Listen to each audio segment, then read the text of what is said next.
Cruise lines are spending millions of dollars every single month to keep their cruise ships anchored just offshore in something that's called a hot layup.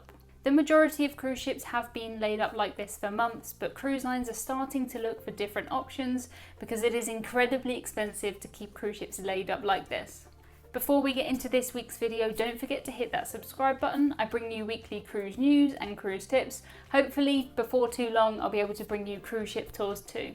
All over the world right now, you'll see cruise ships that are anchored just off of the shore. If you look at this picture, this shows the real position of cruise ships right now, which I think is very, very cool. You'll notice that a lot of the ships are clustered together, and sometimes you'll have 5 or more cruise ships from the same cruise line, all clustered together, floating just in the sea. It's very surreal, but very, very cool. Cruise lines have had to lay up their cruise ships like this because it is incredibly expensive for them to dock a cruise ship in port. They just couldn't do it. And apart from that, there's actually not enough space for all of the cruise ships. Never before has there been a situation where almost every cruise ship in the world needs somewhere to dock.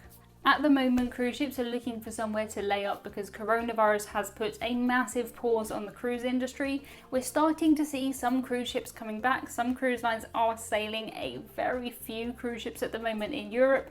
But generally speaking, it's going to be quite a long time until all of the cruise ships in the world are back sailing. This is a massive problem for cruise lines. Not only are they missing out on money that they would normally get through revenue, but they're also burning through an incredible amount of money just to keep the cruise ships there, to keep them anchored off the shore. It costs multiple millions per cruise ship per month to keep them just floating there. So cruise lines are at the moment trying to think and look for other ways that they can save money. A cruise ship layup could last for a few weeks, it could last for a few months, or it could in theory last for a few years. The layup that the cruise ships are in right now is called a hot layup, sometimes called a warm layup, but hot and warm layup are the same things. For the purpose of this video, I'm going to call it a hot layup. A hot layup basically means that the engine is still running, all the machinery is still running. Pretty much the cruise ship is running as it would normally, but the difference is of course they're anchored in one place, there's no passengers on board, and there is a reduced number of crew on there too.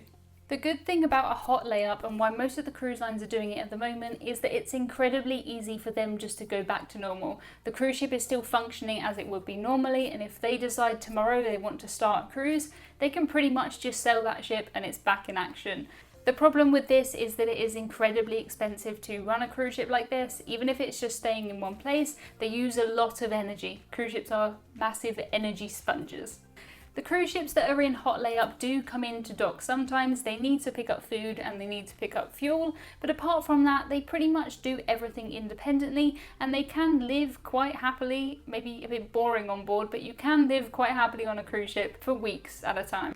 I'm sure it's quite boring on board for the staff, there's not much for them to do, but somebody has to be there. There's no way that you can park a cruise ship and then go off. You can't do that. P&O have said that they've got around 100 crew members on each cruise ship, which normally on a cruise ship like P&O's Britannia you would expect to see 2,000 crew. So to only have 100 crew on there, that shows what a skeleton team is currently running this cruise ship.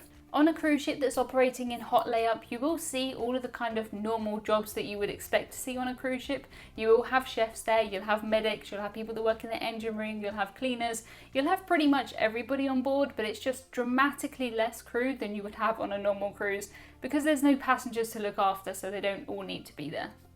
Ships that are in hot layup also have to go out to sea sometimes. What cruise ships do is they make something which is called grey water. Grey water is pretty much wastewater from things like the sinks, things like the showers, and they have to dispose of that a certain distance away from the coast. So at some points they have to just tootle off into the ocean, drop their grey water and then come back.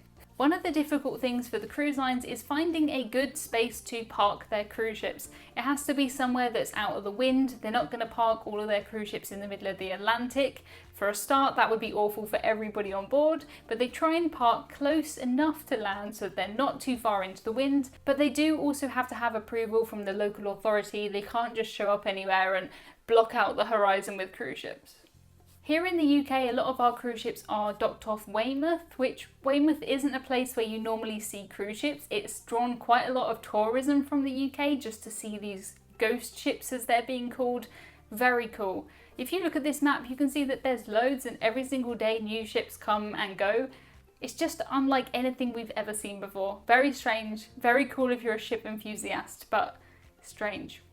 Like the majority of cruise lines, Norwegian Cruise Line have had their ships laid up since around March or April time. At this point, there are rumours floating around that Norwegian are looking to go from a hot layup to a cool layup. Pretty much the only difference between a hot layup and a cool layup is that in the cool layup, the cruise line tries to send away as many of their crew as they can. The main downside when it comes to cool layups is that it makes it slower if the cruise line does decide tomorrow that they're going to start cruising again. It is a sign that Norwegian Cruise Line aren't planning on sailing anytime soon because they're sending their crew away and trying to cut down costs as much as they can. It makes perfect sense. It's not a surprise that Norwegian would try and cut costs, and the cost of your staff is a massive cost for a cruise line. For us, the passenger, this doesn't really make a massive difference. It doesn't mean that Norwegian Cruise Line are going bust. It doesn't mean that they're giving up on cruising. It just means that they don't see in the very short term having to return to cruising, which I think is not a crazy assumption to make. There has been talk from other cruise lines about going to a cooler layup. I tend to think of this as a temperature scale, and the cruise line is just turning down the temperature on their layup. The thing that would make the biggest difference to us as passengers is if any cruise line decided that they were going to do what's called a cold layup.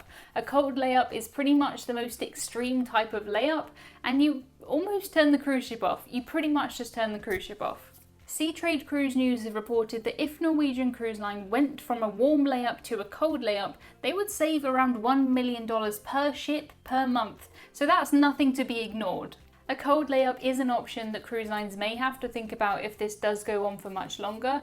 The thing about a cold layup is that it is expensive for the cruise line to do at the beginning. A cold layup is pretty much turning off a cruise ship and only doing the very bare minimum, things that you have to do or your cruise ship will fall apart. In a cold layup, a cruise ship is pretty much turned off. There still would be minimal power for things like emergency lighting. They need winches, they need some sort of way to extinguish a fire if there was a fire on board. But apart from that, anything that's not absolutely necessary is turned off. As you can imagine, just turning off a cruise ship is not an easy thing. They have to depressurize all of the pipes, they would have to clean all of the cabins, they would have to empty the sewage tanks, they would have to pretty much clear everything out of the cruise ship because anything that's going to be sitting there for months, it could get damaged. Cruise ships could get very, very humid if it's warm, it could get cold if it's very, very cold. It's not a situation that any cruise line wants their cruise ships to be in for a long time. The thing about cold layups is that it is expensive at the beginning to get a ship into a situation where it can kind of just be left.